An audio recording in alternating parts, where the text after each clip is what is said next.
Yes BP news daily ಎಕ್ಸ್‌ಪ್ರೆಸ್‌ಗೆ ಸ್ವಾಗತ. ಲೋಕ ಕಲ್ಯಾಣಾರ್ಥ ತ್ರಿವೇಣಿ ಸಂಗಮದಲ್ಲಿ ಪುಣ್ಯ ಸ್ನಾನಗೈದ ಶಾಸಕ ನಾರಾ ಭರತ್ ರೆಡ್ಡಿ ದಂಪತಿ. ಬಳ್ಳಾರಿ ನಗರ ವಿಧಾನಸಭಾ ಕ್ಷೇತ್ರದ ಜನತೆ ಹಾಗೂ ಅಖಂಡ ಬಳ್ಳಾರಿ ಜಿಲ್ಲೆಯ ನಗರ ಒಳಿತಿಗಾಗಿ ಪ್ರಾರ್ಥಿಸಿ ಬಳ್ಳಾರಿ ನಗರ ಕ್ಷೇತ್ರದ ಶಾಸಕ ನಾರಾ ಭರತ್ ರೆಡ್ಡಿ ದಂಪತಿಗಳು ಉತ್ತರ ಪ್ರದೇಶದ ಪ್ರಯಾಗ್ರಾಜ್ನ ತ್ರಿವೇಣಿ ಸಂಗಮದಲ್ಲಿ ಗುರುವಾರ ಪುಣ್ಯ ಸ್ನಾನ ಮಾಡಿದರು. ಶುಕ್ರವಾರದಂದು ಕಾಶಿಯ ಶ್ರೀ ವಿಶ್ವನಾಥ ಮಂದಿರಕ್ಕೆ ಭೇಟಿ ನೀಡಿ ಶಿವನ ದರ್ಶನ ಪಡೆದು ಪೂಜೆ ಸಲ್ಲಿಸಿ ದೇವರ ಕೃಪೆಗೆ ಪಾತ್ರರಾದರು.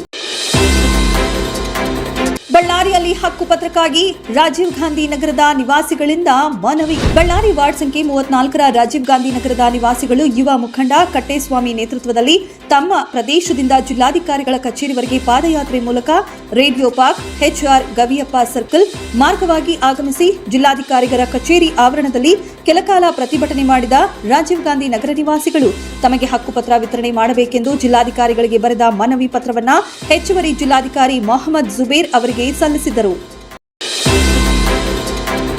ಗಡಿಭಾಗದ ಶಾಲೆಗಳಿಗೆ ಉಭಯ ಸರ್ಕಾರಗಳಿಂದ ಸ್ಪಂದನೆ ಇಲ್ಲದಂತಾಗಿದೆ. ಸಾಹಿತಿ ನಾಮ ಮರುಳಾರಾಧ್ಯ ಅಸಮಾಧಾನ.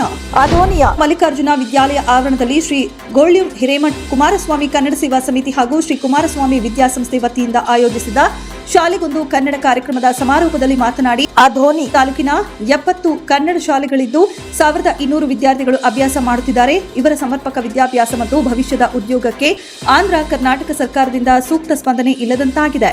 ಗಡಿಭಾಗದ ಕನ್ನಡ ಶಾಲೆಗಳು ಎದುರಿಸಿರುವ ಗಂಭೀರ ಸಮಸ್ಯೆಗಳನ್ನು ಕುರಿತು ಹಲವು ಬಾರಿ 2 ಸರ್ಕಾರಕ್ಕೆ ಮನವಿ ಸಲ್ಲಿಸಿದರೂ ಕಡೆಗಣಿಸಲಾಗಿದೆ ಎಂದು ಅಸಮಾಧಾನ ವ್ಯಕ್ತಪಡಿಸಿದರು.